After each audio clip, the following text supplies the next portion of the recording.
Bonjour, cette vidéo va porter sur les malédictions. Nous allons voir comment les malédictions se mettent en place, de telle sorte que dans des années à venir, les enfants soient contraints d'aller faire des rituels de désenvoûtement pour être donc épargnés par une malédiction parentale. Bienvenue à vous. Si c'est la première fois que vous nous rejoignez, n'hésitez pas à vous abonner. Nous parlons de connaissances ici, nous parlons des choses qui permettent aux gens de comprendre que la tradition africaine avait beaucoup de richesses ou alors regorge beaucoup de mystères. Mais en ce qui concerne cette vidéo, nous allons parler d'un sujet tout un peu particulier parce que personne n'aimerait vraiment vivre la malédiction, mais pourtant c'est un problème qui frappe énormément de personnes. Mais de quoi s'agit-il lorsque on parle d'une malédiction ancestrale, d'un karma familial et consorts? Comment est-ce que tout cela s'est mis en place? C'est donc ce que nous allons aborder ici. Eh bien, chers amis de la connaissance, comme vous voyez, il y a ce qu'on appelle les égrégores. Il y a ce qu'on appelle les égrégores, c'est-à-dire que chaque endroit où des êtres humains se rassemblent, ou alors même pas des êtres humains, où des êtres vivants tout simplement se retrouvent, vous voyez, vous pouvez avoir un égrégore. Mais c'est vrai qu'au moment, au niveau du règne végétal, on ne va pas réellement parler d'égrégore parce que on va parler de, disons, ça suffit comme ça de dire règne végétal. Mais dans le mot règne, on comprend qu'il y a la vie, n'est-ce pas? On comprend qu'il y a des classifications, il y a une sorte d'hiérarchisation. Et la hiérarchisation ne peut donc se faire valoir que si certaines espèces ont plus de force que d'autres. Vous voyez, plus de force veut dire une conscience beaucoup plus élevée. Alors, c'est ainsi, mais dans le règne végétal, le problème ne se pose pas, le problème de karma ne se pose pas parce que les végétaux n'ont pas envie, c'est-à-dire qu'ils n'ont pas encore ce corps émotionnel que les animaux et les humains en ont. Alors, ce qui se passe maintenant, à partir des animaux du règne animal, on peut avoir donc des égrégores. On peut avoir des égrégores, c'est-à-dire que des émanations des personnes, de leurs pensées, des faits enregistrements dans l'espace, de leurs actes et consorts. Tout cela, ça forme des mémoires. Ça forme des mémoires. Alors, ces égrégores-là, on est à l'intérieur, qu'on soit vivant ou qu'on soit défunt. On est dans un égrégore. C'est-à-dire que si vous êtes vivant, vous avez votre famille. Il y a ce qu'on appelle un égrégore familial. Vous êtes dans l'égrégore familial. Eh bien, j'ai arrêté parce qu'il y avait du bruit autour de moi. Alors, je disais, si vous êtes dans une famille, vous êtes nécessairement dans un égrégore. Parce que votre famille, ce n'est pas aujourd'hui qu'elle existe. Vous avez des parents, des arrière-grands-pères, vous êtes un descendant.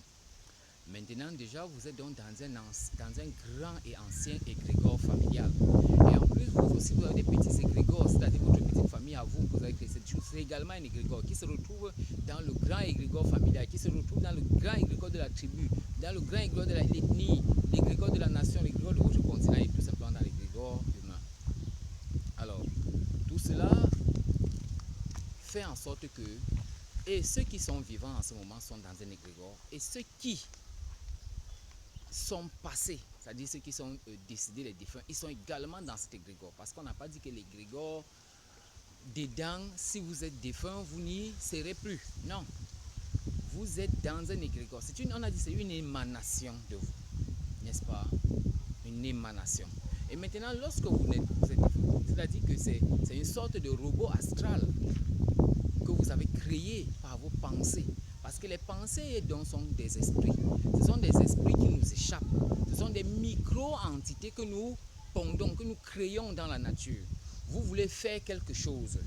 Vous ne comprenez pas qu'en vous déjà vous êtes comme un monarque, vous êtes comme un royaume. Vous envoyez donc des gens ou alors des missionnaires aller voir si cela est faisable. Et c'est comme ça que ces pensées que vous émettez là, au travers de certaines antennes qui se trouvent à certains endroits précis de votre esprit, vont sortir pour aller et ils reviendront. C'est pour ça toujours que ce que vous émettez dans la loi de l'attraction universelle, on dit que ce que vous émettez dans la nature, c'est ça qui vous revient. Si vous pensez le temps à dire je suis pauvre, et effectivement vous serez pauvre tout simplement parce que vous conjuguez, vous envoyez donc des pensées de pauvreté qui s'accumulent et deviennent un robot astral de pauvreté qui va vous dominer. Si par contre vous envoyez des pensées de richesse, vous allez être épargné donc de certains problèmes après. Et maintenant le problème c'est qu'on n'envoie que ce dont on est riche. Et donc c'était pas ça le but de la vidéo. Je vais dire ceci.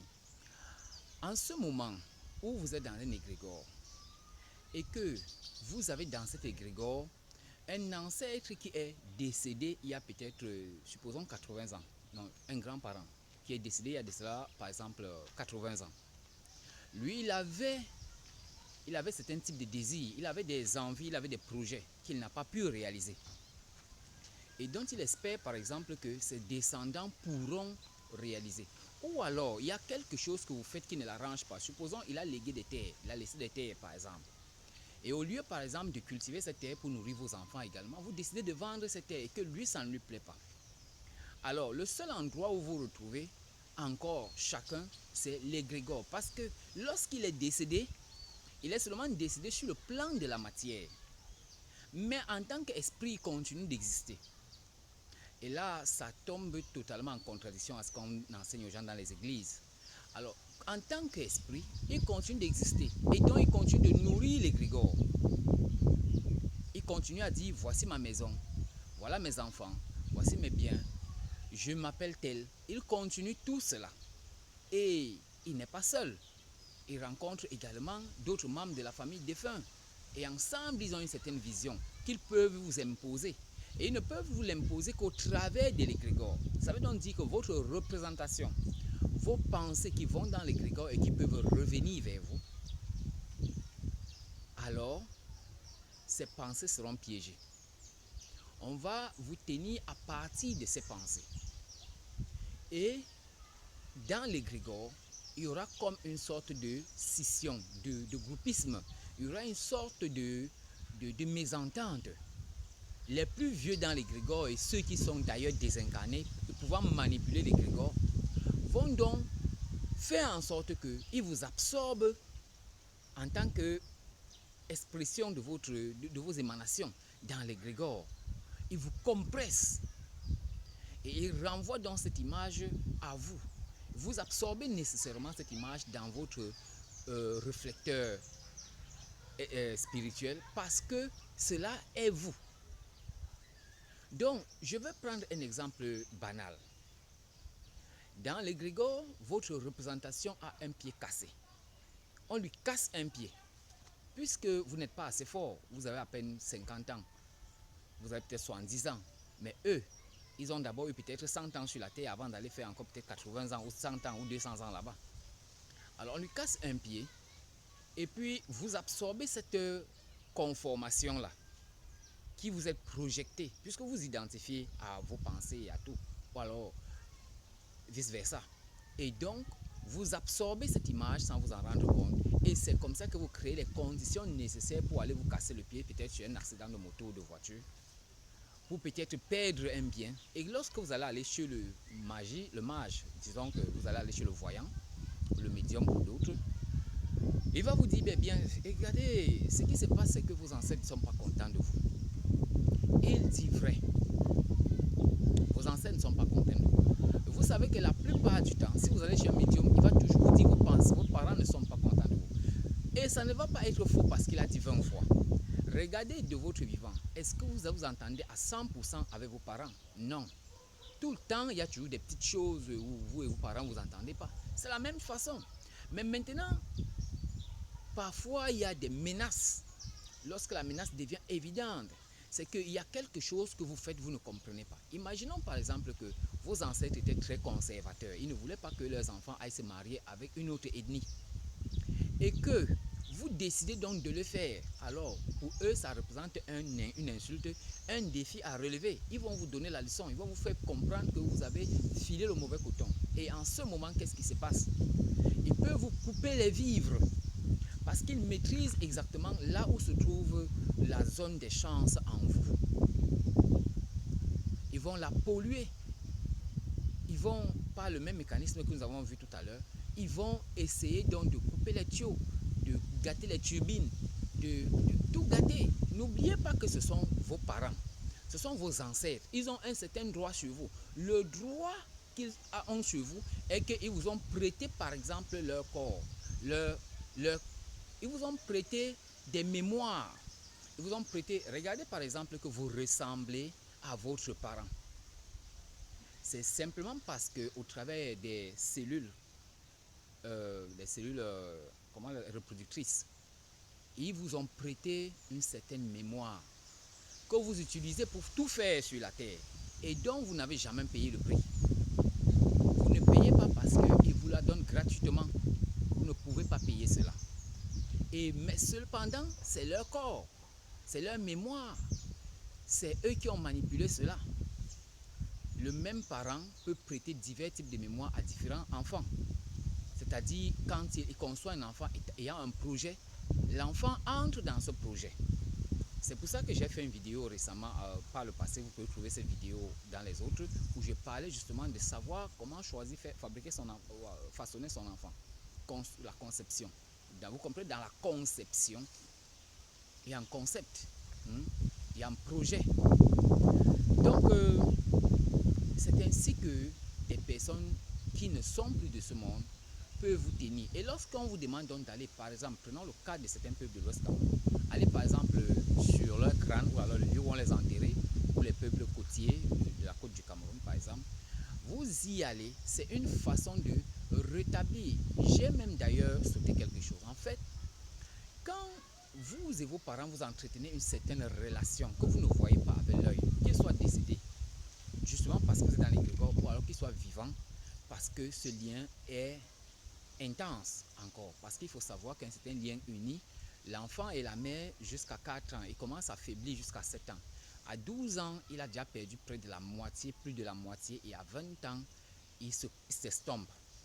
Donc, durant ce temps, les gens sont liés à leurs parents.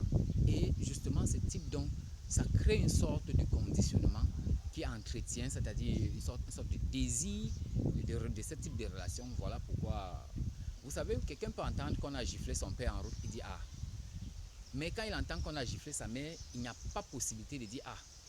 Il veut directement se venger parce que ce lien reste entre la mère et l'enfant durant un certain temps. Donc, je disais donc qu'à cause donc de cette relation qui est entre donc des parents et leurs enfants, ils vous tiennent. Ils ont cette possibilité de vous tenir. Maintenant, il arrive que nous soyons dans une ethnie où les ascendants, les parents, les ancêtres n'ont pas cette philosophie de voir parce que ça ne fait pas partie de leurs yeux coutumes. Les peuples qui sont donc bénéficiaires de ce type de système vont dire que les autres se trompent, que c'est leur croyance, ils sont fous, ils ne savent pas ce qu'ils font. Ils vont voir les crânes et puis ils les adorent et puis c'est pas sérieux. Déjà, on n'adore vraiment pas un crâne. C'est un culte. On parle de culte des ancêtres et non pas adoration des crânes. C'est que les églises arrivent et pour pousser les gens à se sentir coupables, ils essayent donc de faire comme si les enfants déifiaient leurs parents. Même s'ils déifient leurs parents, ce n'est pas toujours qu'ils sont en train de les adorer, comme si on adorait par exemple la divinité. C'est un culte qui revient aux parents. Déjà, ils ont toujours écrit dans leur livre « Honore ton père et ta mère ». On n'a pas dit vivant, on n'a pas dit mort. On a dit « Honore ton père et ta mère ». Ils peuvent être vivants, ils peuvent être morts. L'essentiel, c'est de les honorer. Donc, alors, en ce moment, les rituels qu'on viendra faire à leur lieu où on a gardé leur reste, visent donc à rétablir le courant. Vous allez voir qu'on apporte généralement les douceurs. Je prends le peuple de l'Ouest Cameroun, on apporte des douceurs, que ce soit de l'huile, que ce soit du pistache, que ce soit tout ce qu'on apporte là, vous allez voir, c'est des choses douces. Ce ne sont pas des choses genre trop acides, trop agressives. Vous voyez un peu. Alors, cela vise à rétablir un certain... Parce qu'il faut savoir que ces plantes, les plantes dont sont issus ces éléments qu'on apporte là, ont une certaine efficacité. Donc, pour ne pas aller couper tout simplement une plante et venir la placer là, on essaie d'apporter son représentant un élément symbolique de cette plante. Parce que dans le plan subtil, c'est les énergies qui circulent. Donc, un grain de pistache va apporter une certaine représentation qui fait que les énergies du monde des pistaches circulent par là désormais. et ça établit donc une certaine influence, un certain calme. Voilà pour ce qui est de cette vidéo. Retrouvons-nous dans d'autres vidéos pour toujours en apprendre. Je suis ici, je ne suis pas à Douala, je suis déplacé à Kribi. Vous allez voir que mes yeux sont rouges, donc j'ai beaucoup nagé. Et voilà, ciao.